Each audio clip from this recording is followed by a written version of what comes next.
Morning. Welcome to the third Belgrade Security Forum. It's a pleasure to see you this early in the morning for academic event, which has become a unique trademark of our conference. As you know, other strategic forums usually have some events just for young future policy leaders, but rarely they have an academic conference preceding the big policy discussions. It is the third time in a row that we managed to organize an academic conference, believing that it's important to discuss also about concepts and processes that are behind the concrete solutions, policy solutions that are debated at the main event. And it's my pleasure to say that this year at the open competition we really had a big interest, not just from the region, but also from Poland, UK, US, Norway, and so on. I won't give a long presentation since we have an official opening speech by a Norwegian ambassador to Serbia. I'm just going to say why we invited a Norwegian ambassador to open the academic event. It's because of support of the Kingdom of Norway to Belgrade Security Forum, but especially to the academic research practiced not only by universities but by think tanks, organizations such as the one I'm leading, Belgrade Center for Security Policy, and also our partners in organizing this conference, Belgrade Fund for Political Excellence in European Movement in Serbia. So Norway actually helped for a number of years to us to work with the colleagues from Albania, Bosnia, Croatia, Macedonia, Montenegro, and Kosovo. And this is why we invited the ambassador of Norway to Belgrade, Mr. Kamsvag, to address you this morning. So, Mr. Kamsvag, the floor is yours.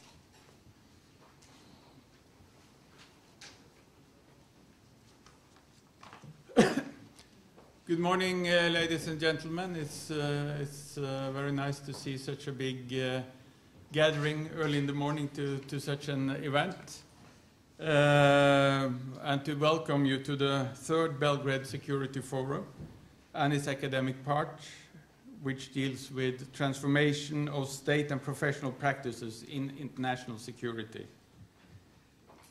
The field of international security has changed.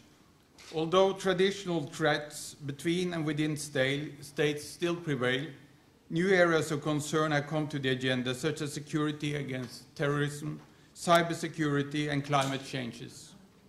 All these areas are distinctive in that they move beyond and inconsiderate of borders. Facing such challenges call for greater international cooperation.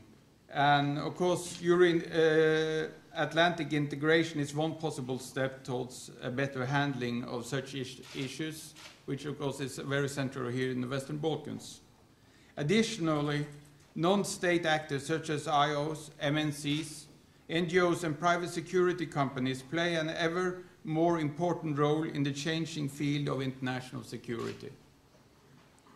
The discussions at the forum about transformation of the diplomacy, change tasks of militaries, intelligence, and the prevalence of non-state security actors are significant for understanding and coping with security threats of today and of the future. The unique feature of BSF is its academic exchange, which precedes a policy event, as Sonia said. It's trying to provide conceptual clarity in why the transformation takes place in the region and globally before the BSF policy community tries to give the answers to the question how best to proceed with the transformation. The relevance of the academic exchange has been expressed in the fact that there has been a strong increase in the number of applications for these events, which this year I think there was said to be 80 applicants for 10 spots. Very, very encouraging. I'm happy that Norway has been able to support this forum during its 3 years long history. It has been a primary patron of academic exchange in the BSF and participation of regional researchers in the event. In between the Belgrade Security Forum meetings, Norway has supported through Norwegian Research Council the collaborative research on transformation of the Western Balkans from conflict zone to security community. The support has enabled junior researchers from Albania, Bosnia and Herzegovina, Croatia, Kosovo, Macedonia, Montenegro and Serbia to learn from their Norwegian colleagues from NUPI and to contribute to wider IR debates with an empirical study on how professional security cooperation influence the perception of friends and enemies within the region. I'm looking forward to hearing the key findings of this research, both in the academic part of BSF, as well as in the night owl session this evening that will deal with the gaps in regional security cooperation. Norway has for 20 years been involved in peace and reconciliation processes in the Balkans, and will continue to give its support and expertise on these and other matters. Let me lastly use this opportunity to commend the significant efforts and commitment from all involved in the Belgrade Security Forum. I wish you all good luck and hope everybody present will have an interesting and informative day. Thank you.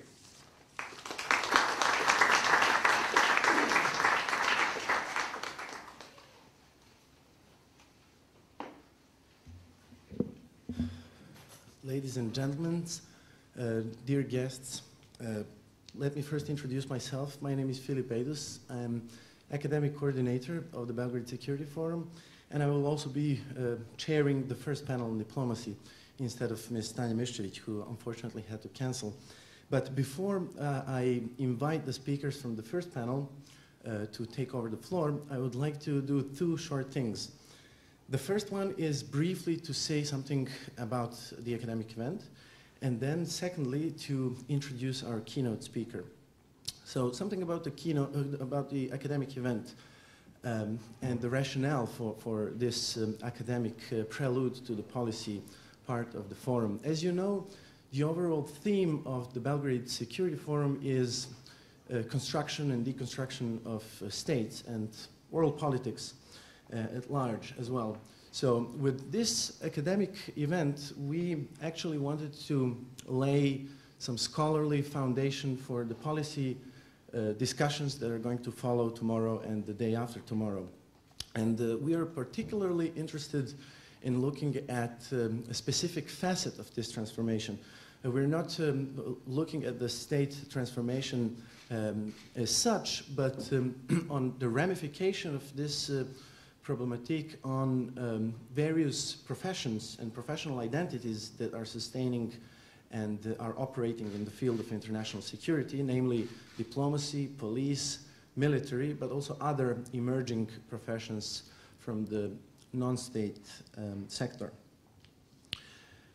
So I hope that discussions that we're going to have today are going to enlighten and help us better understand policy challenges of the day.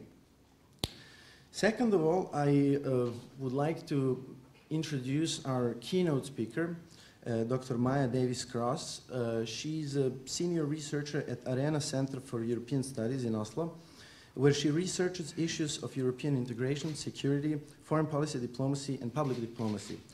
Her most recent book is Security Integration in Europe, How Knowledge-Based Networks Are Transforming the European Union, which is the 2012 winner of the Best Book Prize from the University Association for Contemporary European Studies. This book examines how epistemic communities of diplomats, military officials, scientists, and crisis management experts in Europe promote EU security integration. And she's also going to talk about the epistemic communities of, most importantly, diplomats, since the panel is on diplomacy, but also other professions for the driving of the European security integration. Among other things, she Also published numerous articles and books, chapters in top journals and for top international publishers. Dr. Cross holds a PhD in politics from Princeton University and a bachelor's degree in government from Harvard University. Mrs. Cross, please, the floor is yours.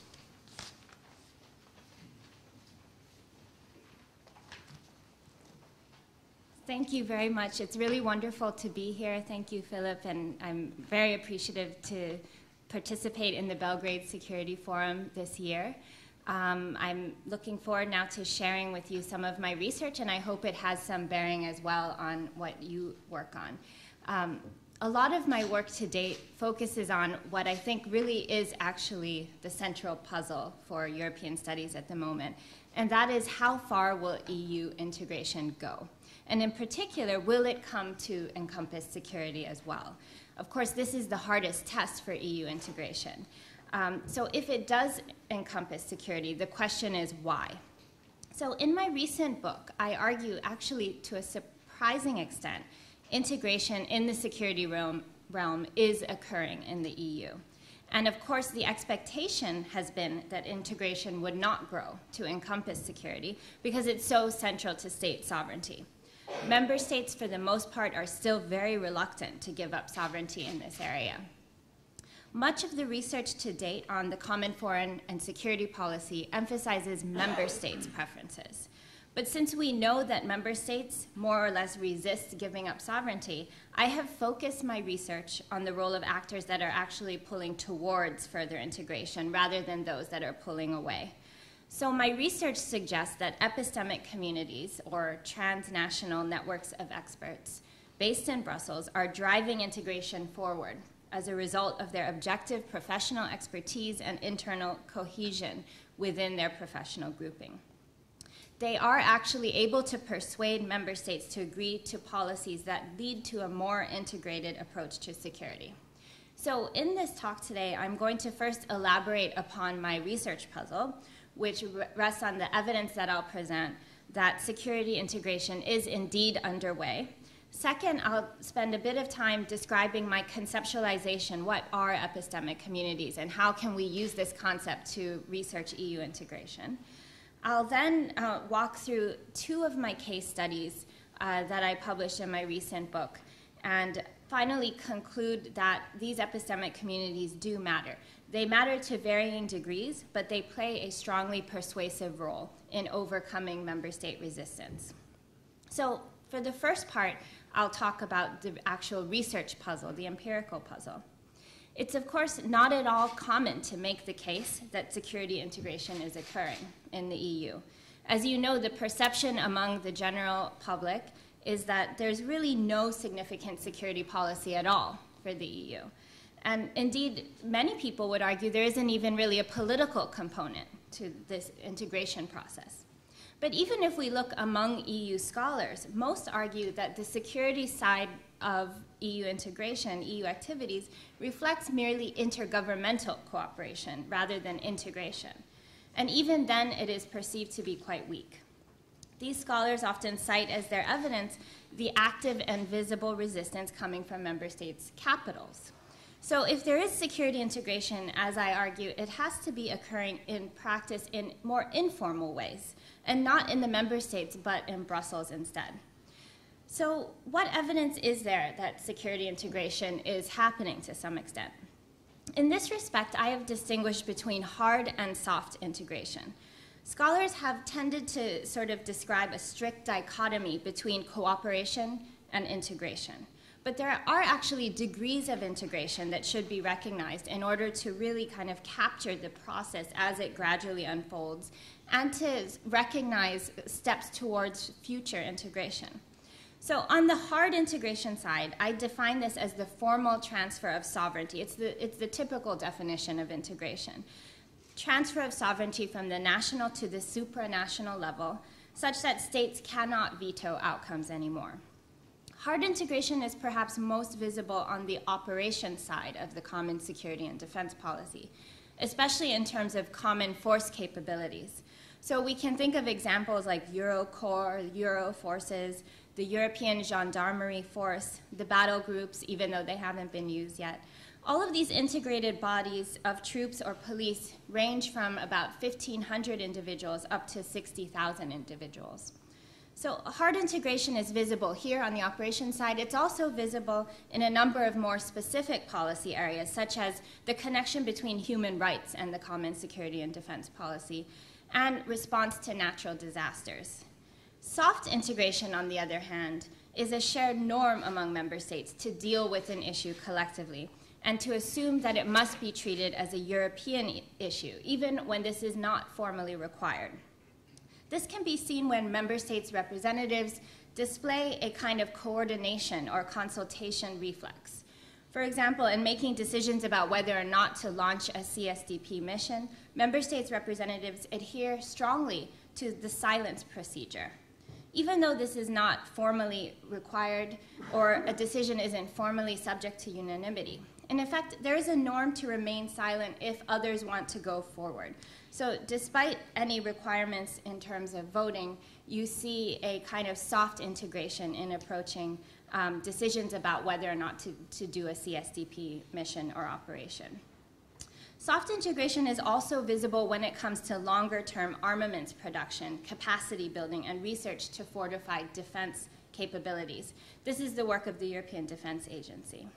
So I detail a lot of this kind of effort towards security integration in my book, but what I'd like to now move on to is kind of laying out my framework of analysis, explaining what epistemic communities are really about. So, as I said, the standard definition of epistemic communities is transnational networks of individuals with shared expertise. They persuade others of their shared norms and policy goals by virtue of their professional knowledge. This usually entails some level of professional training and common validity tests that support their shared causal beliefs about what to do in a given policy area. It's important to understand that epistemic communities do not encompass an entire discipline. Not every transnational group with expertise is an epistemic community. All members must have the necessary level of expertise to understand the issues at stake, as well as to interpret the information similarly and then form the same goals about what should be done. Importantly, they must be driven by this expert knowledge and not some other motivation to be an epistemic community.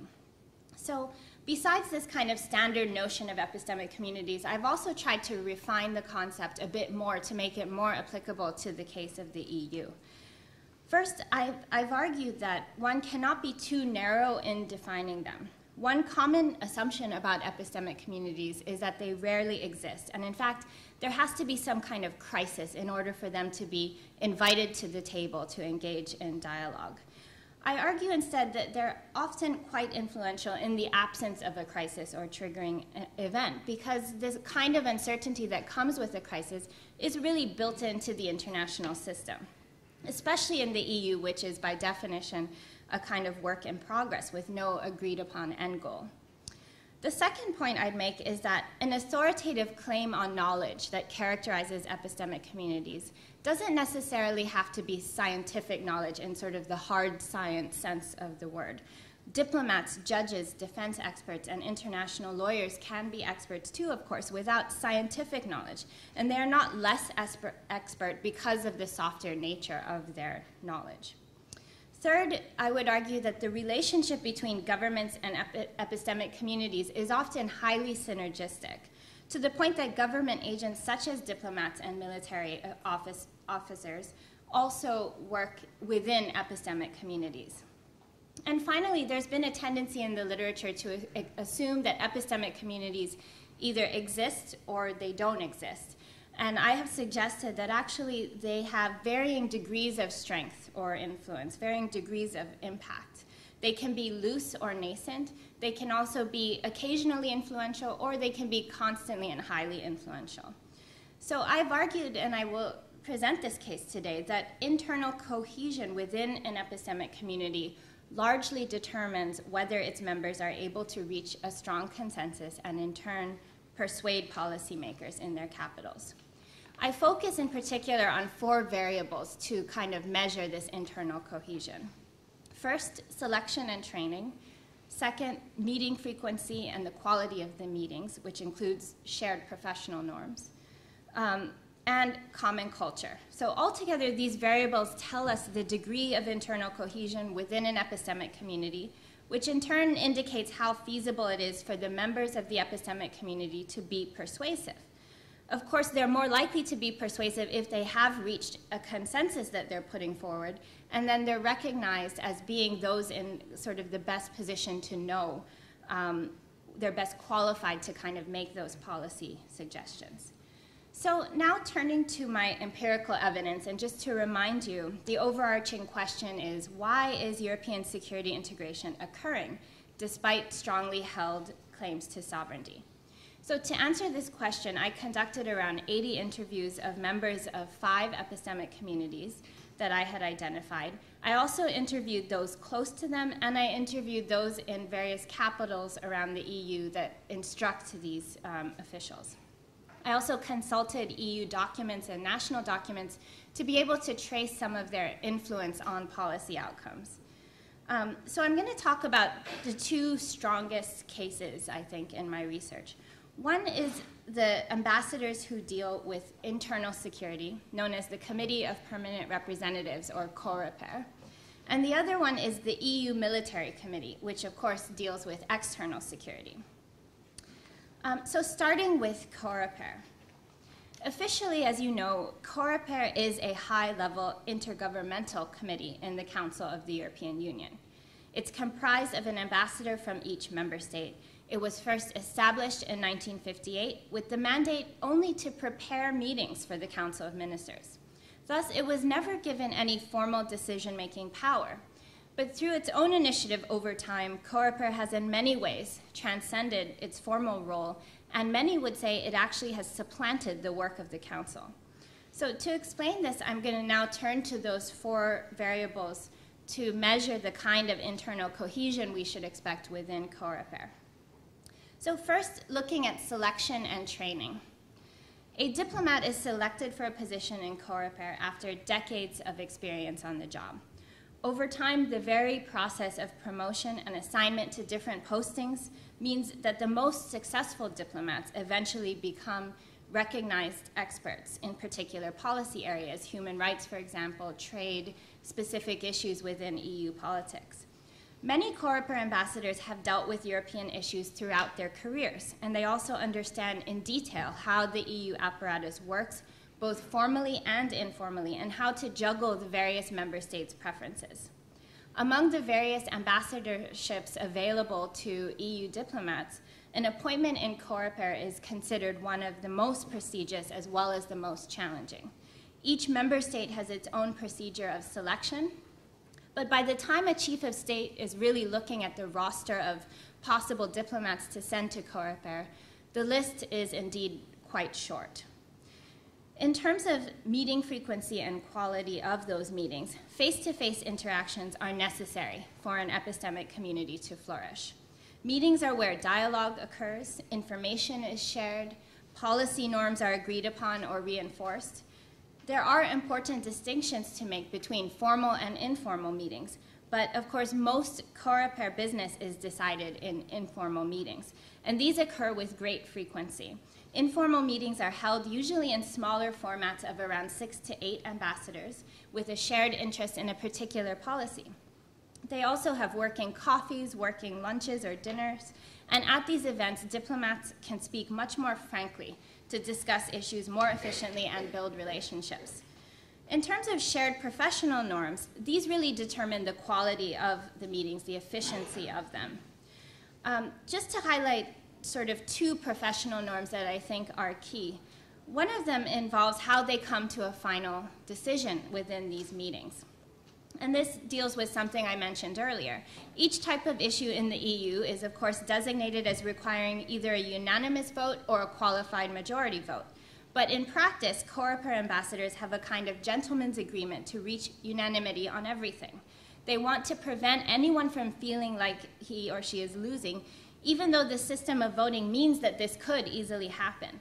Moreover, they discuss each issue on its own merit. They don't try to link issues as bargaining theory would predict. Another shared professional norm is one that opposes escalating a dossier to the ministerial level. The ambassadors regard escalation as a failure for the entire group because it means they could not reach compromise themselves. Thus, they are results-oriented and they try to resolve issues at their level. This explains in part why over time they have effectively supplanted the work of the Council.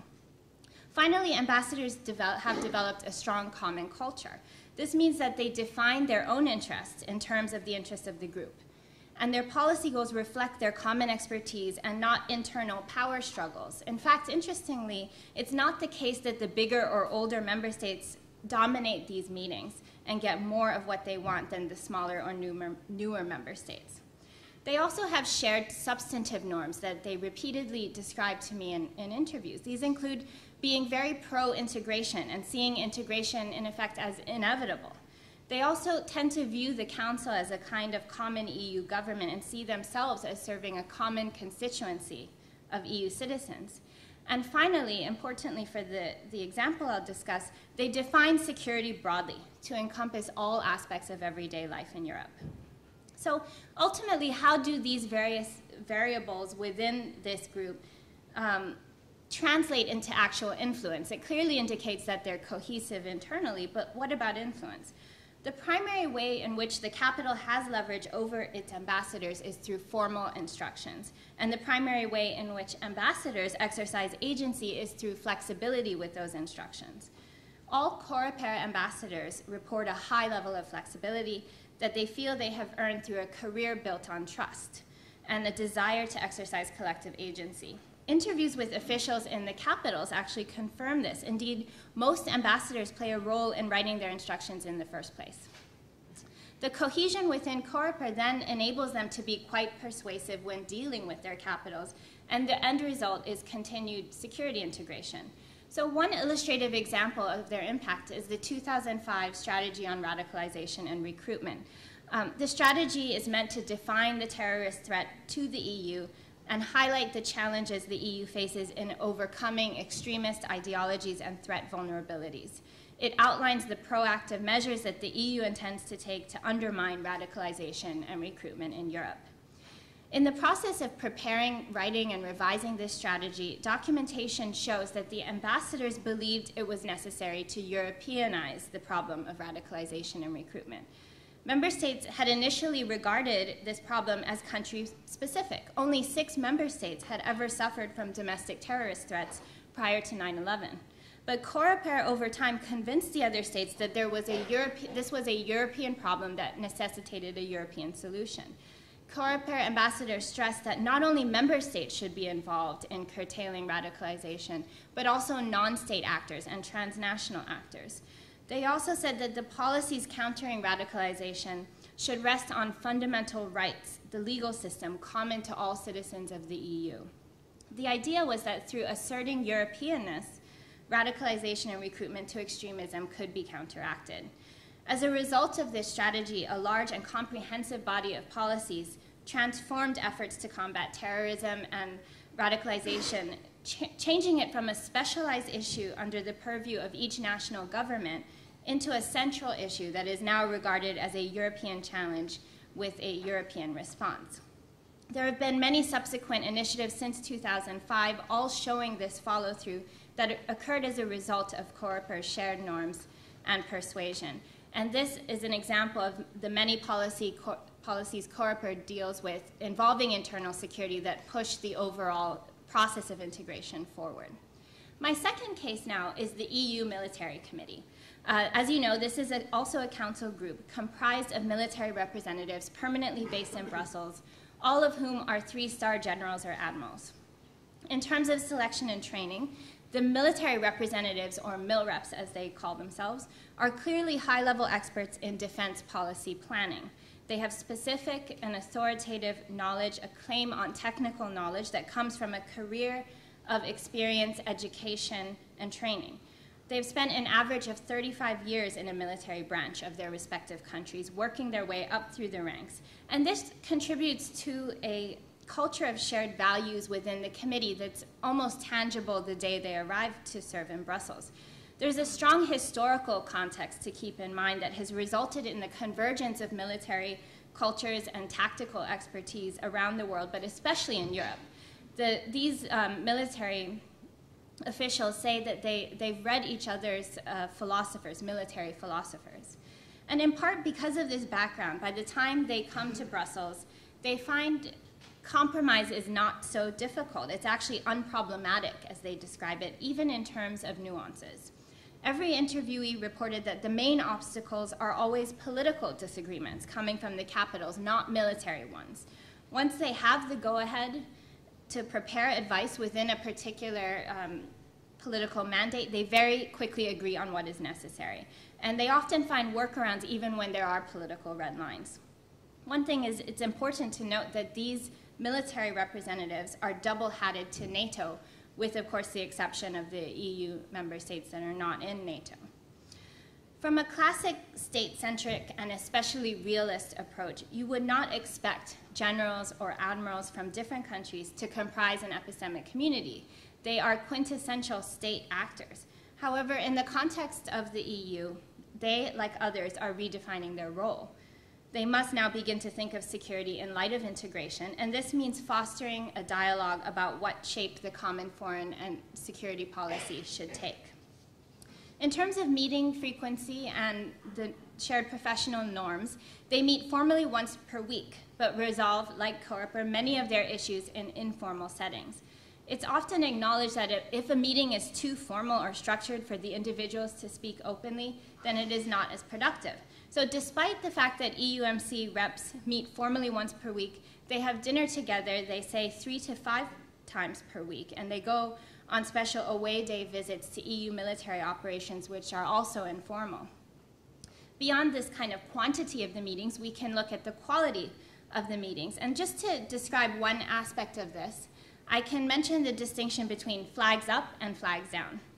Flags are up when the MIL reps are attending formal meetings. Literally every MIL rep is sitting at the table with his country's flag in front of him. And everything is recorded. They must present national positions. And then the reports that are taken of these meetings become official papers. When flags are down, the generals can discuss frankly with one another whether or not they actually personally agree with their instructions. And discussions take on a note of expediency. In these types of situations, there's a kind of signaling involved. For example, if one representative begins his statement with, "I have instructions to say," everyone is immediately alerted to the likelihood that he has strict red lines from his capital. And even though he does not personally agree with them, which is what that phrase signals, he may not be able to move from his country's position. An even clearer signal that a rep doesn't agree with his instructions and he knows everyone else won't like them is when he sends his deputy in his place instead of going to the meetings himself. This is a sort of protection mechanism to avoid a feeling of ill will. So they all understand signals like these, and it's part of their shared professional norms. And another one is the one I mentioned earlier, the silence procedure. Given that decisions pertaining to external military campaigns must be unanimous, it is significant that there's a strong norm against breaking this silence. They don't want to be seen or to have the reputation of going against a common position. So if you remain silent, the others can go forward with their agreement. This is really kind of flies in the face of the more rationalist bargaining approach, which might predict, likely, that these representatives would jump at the opportunity to break the silence. Instead, they tried to persuade their capitals not to do so. Finally, for common culture and esprit de corps, it helps that these military officials have followed very similar career paths and find that they have much in common with each other. Indeed, either they have met several of their colleagues at former postings, or they have at least served in the same location at one point or another. So this enables them to quickly take advantage of a natural rapport. There's a kind of general military culture among them, and then there is a more distinctive sort of EU-NATO one that they describe. The key characteristics of the more general common culture are threefold: efficiency, a can-do attitude, and the belief that no decision is a decision in itself. They all share the approach that they must be able to make decisions quickly, that there is always a solution, and that making no decision at all is a decision in itself, because if those at the top are silent, events on the battlefield will still play out. Along with this military thinking leads to a kind of norm that the group takes priority over the individuals who comprise it. And they surely apply this approach to decision-making within the common security and defense policy. Additionally, more on the EU side of that culture, they work with a more encompassing interpretation of security, which involves both the civilian political side and the military side. This is a major substantive norm for them. For example, during the discussions to establish the EU military operation Atalanta off the coast of Somalia, many of the interviewees described how they spent a lot of time developing a legal framework that would determine what would happen to the pirates after they were arrested at sea, and arguing that the problem could not only be resolved at sea, but also must be tackled on land, especially in terms of dismantling the financial system upon which the pirates relied. So this example shows that they do go beyond traditional military thinking. Another substantive norm that they share is the belief that they need to have more EU military capability so that the EU can operate effectively in the international environment. So for them, this means long-term capabilities development must entail integration. They want the EU to develop a common security identity. In some cases, a European army is what they mention as sort of the ideal, although of course politically this would be impossible, and they may not even suggest it, of course, outside of the interview. But this is significantly more pro-integration than the view coming from the member states. For example, all of the interviewees said that they would like to have a permanent operational headquarters for the EU, and the only holdout was London. So as for the dynamic between EUMC representatives and the capital, again, we can look to instructions, and they describe having a great deal of flexibility with their instructions. This is where they can really add value to the process. Of course, capitals often will negotiate with each other directly. But while each can probably do this successfully with 2 or 3 other capitals, when you're talking about 27, because Denmark has opted out, it's impossible to interact capital to capital with those many voices. So the final decision always rests with the committee. Even a delegate from a small country could introduce changes that weren't anticipated by any of the others. And they can deal with this when they're all in the room and talking together. Even the British official in charge of EU security in London said that it is a myth that policy making occurs in the capitals and that the representatives simply carry out the negotiations in Brussels. He said policy formulation happens somewhere in this space between Brussels and London. So to just take one illustrative example of the impact of this epistemic community, there's the 2005 long-term vision. And this is an example of something in which the MILREPs have recognized they have to have a 20-year lead time in order to have the defense capabilities reach fruition. So they engaged in around 11 months of formal deliberation on this particular issue.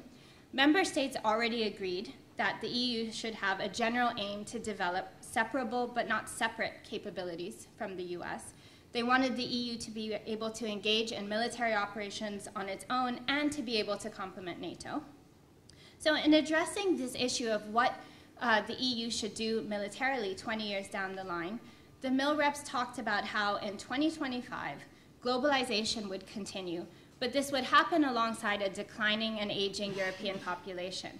Europeans would comprise only 6% of the world's population, and obviously in terms of security, this would pose a challenge for maintaining defense budgets and recruiting people into the armed forces. So the key causal norm that emerged from this was that economies of scale in the military sector would lead to security for Europe.